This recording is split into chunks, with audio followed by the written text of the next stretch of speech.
أعوذ بالله من الشيطان الرجيم بسم الله الرحمن الرحيم. તો છેલ્લા દર્શમાં આપણે વાત કરી હતી કે ખેલકૂદ વિશે જે છે એ બાળકોનું ખેલકૂદ છે, રમવું છે, એના વિશે આપણે ડિટેલ લેતા હતા. આજે જે છે એ મા બાપની પ્રકાર વિશે વાત કરશું. જે ખેલકૂદ વિશે શું શું વિચારે છે એ બુનિયાદ ઉપર આપણે મા બાપના થોડાક પ્રકાર જોશું કે ખેલકૂદને કઈ એંગલથી જોવે છે. ઘણા મા બાપ એવા છે, પહેલાં તો આપણે વિચારી લઈએ કે ન્યુટ્રલી આપણે આમાંથી કઈ કિસ્મનું છે એ આપણી જાતની સાથે ફેસલો કરવાનો છે કે આમાં આપણે કયા પ્રકારમાં આવીએ છીએ. તો પહેલાં આપણે જે છે એ ઘણા મા બાપ એવા છે, જે પહેલો પ્રકાર આપણે કહી શકાય કે જે ઘણા મા બાપ એવા છે કે જે એવું વિચારે છે કે ખેલકૂદ જે છોકરાઓ કરે છે એ એનો એબ છે, એક તોફાન છે, એટલે આપણે એબ છે, ખરાબી સમજે છે એક. અને બેઅદબી સમજે છે, એટલે કોઈ ડિસિપ્લિનની વિરુદ્ધ વાત છે.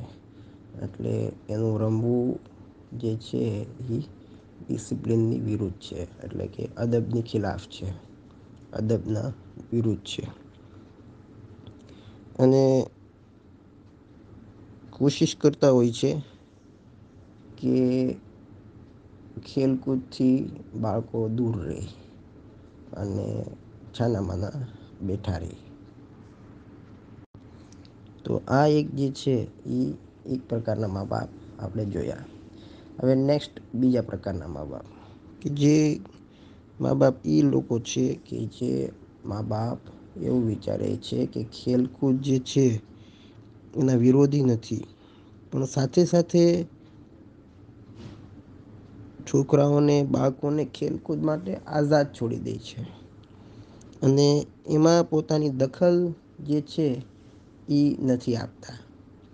એટલે કે એ બાળક જે કરવું એ કરે અને જે રમવું એ રમે, જે રીતે રમવું એ રમે, અને એમાં એ કોઈ દખલ નથી આપતા, એમાં કોઈ ઇન્વોલ્વમેન્ટ નથી લેતા. પછી બચ્ચાઓ રમે છે તો રમે, અને જે રમકડાથી રમવું એ રમે. અને એવું વિચારે છે કે બાળકો એની રીતે સમજે જ છે કે શેનથી રમવું જોઈએ, શું એને ગમે છે, અને ક્યાં ખીલોનાથી રમવું જોઈએ એ બાળકો જાણે છે, એવું એ લોકો વિચારે છે. તો આ એક બીજા પ્રકારના મા બાપ છે. આમાંથી હવે આપણે જે પ્રકાર કરીએ છીએ એમાંથી ક્યાં મા બાપ સાચા છે એ વિશે આપણે હમણાં ફેસલો નથી કરતા, ખાલી એક પ્રકાર ડિસ્કસ કરીએ છીએ. પછી એક ત્રીજા પ્રકારના મા બાપ એવા છે કે જે બાળકોનું જે ખેલકૂદ છે તેને એક મશગુલિયતનું સિવાય કંઈ નથી સમજતા. એટલે કે એવું સમજે છે કે બાળકોને બીજું શું કામ છે, તો કાંઈ કામ નથી, કે ધંધે જવાનું નથી, કમાવા જવાનું નથી, રમવા ભણવા જે છે એ સ્કૂલ સિવાય કે ટ્યુશન સિવાય જવાનું નથી, તો બાકી નવરા છે તો રમે રાખે છે, એવું વિચારે છે. એટલે કે મશગુલિયત સિવાય એનો કોઈ હદફ નથી, અને મશગુલ રહેવા સિવાય બીજો કોઈ હદફ નથી, એટલે બીજું કંઈ કામ નથી એટલે રમે છે, એવું ઘણા મા બાપ ખેલકૂદ વિશે વિચારે છે કે બીજું કંઈ કામ નથી એટલે રમે છે. અને ખેલકૂદ જે બાળકો કરે છે એ શું કામ કરે છે, એના શું કામ બાળકો રમે છે એ વિશે કોઈ દિલચસ્પી નથી રાખતા, કે બાળકોના રમવાનો કોઈ મકસદ છે. આ ફિતરી અમલ જે છે, ફિતરી ઇન ધ સેન્સ કે બાળકોનો જે રમવાનો મકસદ જે છે એ વિશે એ લોકો વિચારતા નથી. અને રમવાના જે સામાન જે છે, આપણે રમકડા કહીએ છીએ, સારા હોય કે ખરાબ, બાળકોના હાથમાં આપી દે છે, અને જાણે કે ઘરમાં રમકડાની દુકાન બનાવી દે છે, સારા ખરાબ. એટલે ટૂંકમાં એ લોકોને એવું ધ્યાન નથી કે આ ખેલકૂદ વિશે, ખેલકૂદથી પણ આપણે બાળકોનું ડેવલપમેન્ટ કરી શકીએ, એના વિશે કોઈ લોકોને ધ્યાન નથી.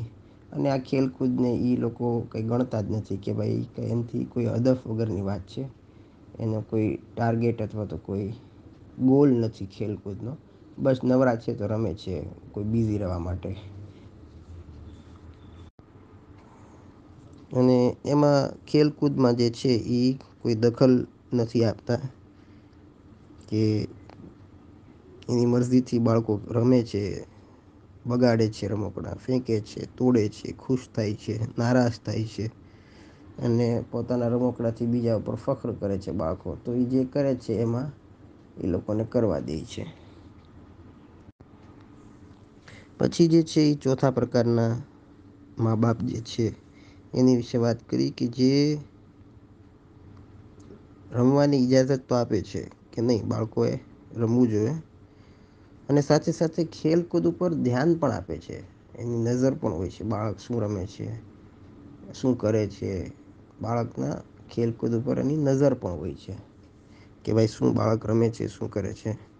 અને કોઈ મુશ્કેલ આવે ખેલકૂદમાં, ફોર એક્ઝામ્પલ કોઈ રમકડું ચાલતું નથી, રમકડું એ છે એ કોઈ પઝલ છે એ સોલ્વ નથી થતી, તો એમાં એની તરત જ તે મદદ કરે છે, એની વજાહત કરે છે, એની મુશ્કેલને હલ કરે છે. અને આ મા બાપ જે છે એ ચોથા પ્રકારના મા બાપ જે છે એ ઇન્વોલ્વમેન્ટ રાખે છે ખેલકૂદમાં, અને બાળકને સાથે સાથે તરત કોઈ જરૂર પડે તો મદદ પણ કરી દે છે. પણ એની સાથે કોઈ મોકો નથી આપતા કે બાળક કોઈ મુશ્કેલીમાં ફસાય અને એ જે છે એને તરત જ તેના પ્રોબ્લેમ સોલ્વ કરી નાખે છે. અને આ મા બાપ જે છે એ બાળકોને પોતાની અક્લ અને ફિક્ર ઇસ્તેમાલ કરવાનો મોકો નથી દેતા, કેમકે તરત જ તે કોઈ પ્રોબ્લેમ આવે સોલ્વ કરી દે. કોઈ ગાડી ચાલતી નથી કે કોઈ રમકડું સરખું ચાલતું નથી, તરત સોલ્વ કરી દે અને એને જે છે એ પોતાની ફિક્ર જે છે, પોતાની અક્લ જે છે, પોતાની ઈરાદા શક્તિ જે છે એનો ડેવલપમેન્ટનો મોકો ના મળે અગર આપણે તરત જ તેના પ્રોબ્લેમ જે છે એ સોલ્વ કરી દઈએ અને તરત જ તે મદદે પોગી જાય. રમતા હોય તો તરત જ તેની મદદે પોગી જઈએ તો એ જે છે એનું અક્લ અને ફિક્ર ડેવલપ થવાનું કારણ ના બને. આયતુલ્લા ઇબ્રાહિમ અમીની પોતાની કિતાબમાં આ 4 પ્રકારના ખેલકૂદના વિચાર શ્રેણીવાળા મા બાપોને ગણાવી અને છેલ્લે લખીએ છીએ કે ઉપરના 4માં કોઈ પણ એક એના નજદીક પસંદીદા નથી અને વખાણવા લાયક નથી. ચારેય મા બાપ જે વાત થઈ છે એ કોઈ પણ ચારેય મા બાપ જે છે એ વખાણવા લાયક નથી, ચારેય ફિક્ર.